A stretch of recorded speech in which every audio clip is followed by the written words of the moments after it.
Muhammad Ali was an artist in the ring, the man who could float like a butterfly and sting like a bee. And he wasn't shy about touting his skills, like when he appeared in the GBH studios back in 1968. I'm so happy and proud to become great in boxing, to become the greatest one that ever lived. The greatest. You're still the greatest? Yes, sir, the greatest boxer that ever lived. But in the course of his life, he became so much more. In a visit to Boston in '77, he declared in no uncertain terms the man he wanted to be. When I was 12 years old, my purpose was to free and help my people, black people. My purpose was to do all I can to be a rebel. My purpose is to do all I can to be big, famous, rich, and still not Uncle Tom. So this is my purpose. See, I'm happy because I found my purpose. It was a message that made him arguably the most famous man on the planet. All that love is being expressed in a memorial in his hometown of Louisville, Kentucky. That's where a private funeral will be held on Thursday, followed by a public celebration of his life on Friday. Ali, as you know, was 74 years old when he died Friday night. Joining me to talk about Ali's life and his legacy are Derek Jackson, a contributing columnist for ESPN's website, The Undefeated, where he recently wrote about Ali. Derek, it's good to see you. Thanks, Jim. Jonathan Shapiro, Boston civil rights attorney, who represented Ali when his case as a conscientious objector went before the Supreme Court. Good to see you, Jonathan. And George Foreman III, do I need to introduce him? Okay, just in case anyone doesn't know, he's the son of one of Ali's greatest foes in the ring. His company, by the way, is Everybody Fights George. Nice to meet you. Okay. Gentlemen, thanks for being here. You wrote in this great piece on the site, Ali was the most successful at parlaying the power of his fists into a demand for human dignity. His story must never be the current version that has been anesthetized by the passing of time.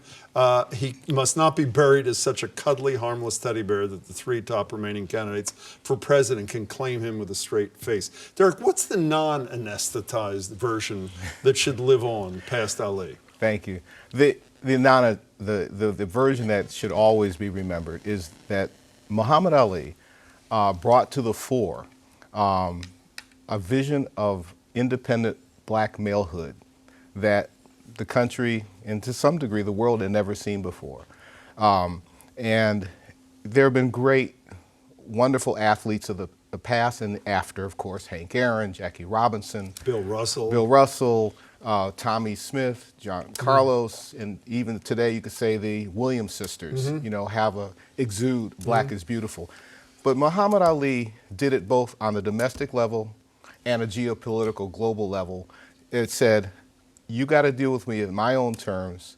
And I think by doing that, he was part of getting America itself, white America, to maybe start to take stock of what are we doing. And white America loved him this weekend when he died his later. They didn't love him so much then. New York Times refused to refer to him as by Muhammad Ali instead of Cassius Clay for 5 years. Sports Illustrated, where he was the sportsman of the century. Without his gloves, just another demagogue and apologist for his so-called religion, and his Vietnam views don't deserve rebuttal. So what changed 180 degrees? Ali, or did we change?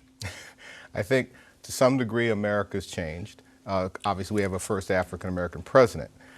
But the thing is that even today, with Obama, we still have the great disparities. Sure. And so I think what Ali did was he was one of the first athletes to not just fight for my place in the game. He, by definition from that wonderful clip you showed, he chose to use his platform so that other people got in the game. You know, Jonathan, one of the platforms that didn't make a lot of people happy was when he refused to essentially be drafted. You represented him through the NAACP Legal Defense Fund. You know what I learned this weekend, which I never knew, is that a hearing officer had determined that his conscientious objector claim was totally legitimate and should be granted, and the U.S. Justice Department rejected that determination. Why? What's the thinking? That's right. I mean, Ali was persecuted at that time by the government, by the Justice Department, as well as many people throughout the country. Why? Because he was a huge threat to this war and the government's policy? That was certainly one of them. He was a threat to white people because he stood up for black people. He was a threat to the government because he opposed the war. Did you meet him during this? I did. Was he scared at all that his livelihood could be gone, that he would not be loved in this? Did anything scare him? That he would lose No. the case and never fight again? It completely rolled off his back, just like everything rolled off his back, and you see it every time he talks or talked to the press. He certainly wasn't afraid, and because of that, he was able and willing to risk his career, Everything.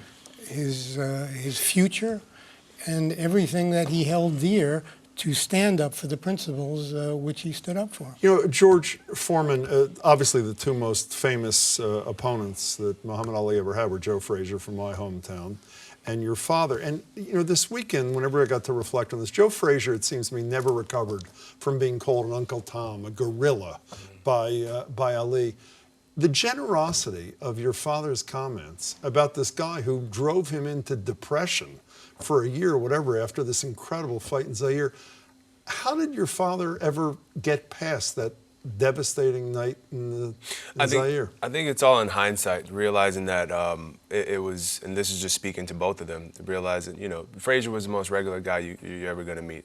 He took it personal. My dad realized, you know, it's all in gamemanship.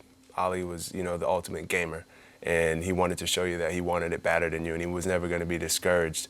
And I think when you look at it in that light, as an adult, when you're mature, you can kind of let go. Your father loved him. I mean, is that Loved too him. strong? Why? What He is it loved him. about Ali that your father's praise for him, not just as the greatest boxer, but as this transcendent figure this weekend, was unbelievable? Well, he didn't forget, you know, because you have to remember when he was a young teenager, he was watching Ali be champion on TV, and he inspired him to box. And when he went in the ring, he wanted to dance around just like Ali. He practiced the same things against his sparring partners. He didn't bring it out in his fights up until the time when it was time to fight him. In fact, one time they had an altercation in a hotel lobby in the late 60s. I think he may have. Your father and Ali? Yeah. Yeah. And Ali said something to him like, "Hey, George," you know, recognized him, and my dad snubbed him. And then he went up to the hotel and called him and said, "Hey, man, I'm sorry. I didn't mean that, you know, I just was," and Ali told him, "Hey, that's just, man, you know, it's entertainment. It's okay to do that." Did you ever meet him? I met him twice. What was that like?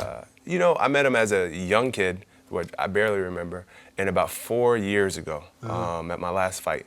And the main thing I would tell you is that, and I think it was always the case, the scene that followed him, and that all the celebrities were not celebrities when they're around him, they were fans. And there was champions from all walks of life. When I met him, everybody was there. Okay, come on. I believe it. And these are multimillionaires. When he came to the office a few times, everybody found an excuse to meet him in the reception area or be out of their office because he was just. Even if they didn't like boxing, even if they were repelled by boxing. I mean, correct? he was the most famous person, probably And the in most the world. charismatic person. Right. You met him once, yes? I met him once as a teenager in Milwaukee, Wisconsin. He came to give a speech to an African-American sorority, and for some crazy reason, it ended up just him and me in the elevator. Oh, my God. And Could you speak? Barely. And I said, "Hello, Mr.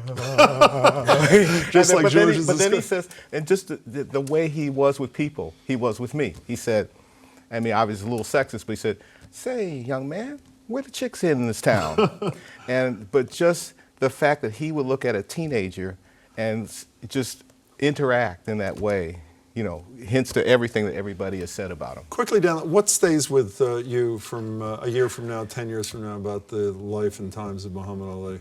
That a black athlete, he showed that black athletes have power, and if used, they can be used in the United States and around the world. How about you, Jonathan? His victory was not just for him, it was bigger, right? I think that's the important thing about it, that he was willing to give up everything he did give up for that period of time in order to stand up for what was the most important principle that one can imagine, opposing the government on such a bedrock principle.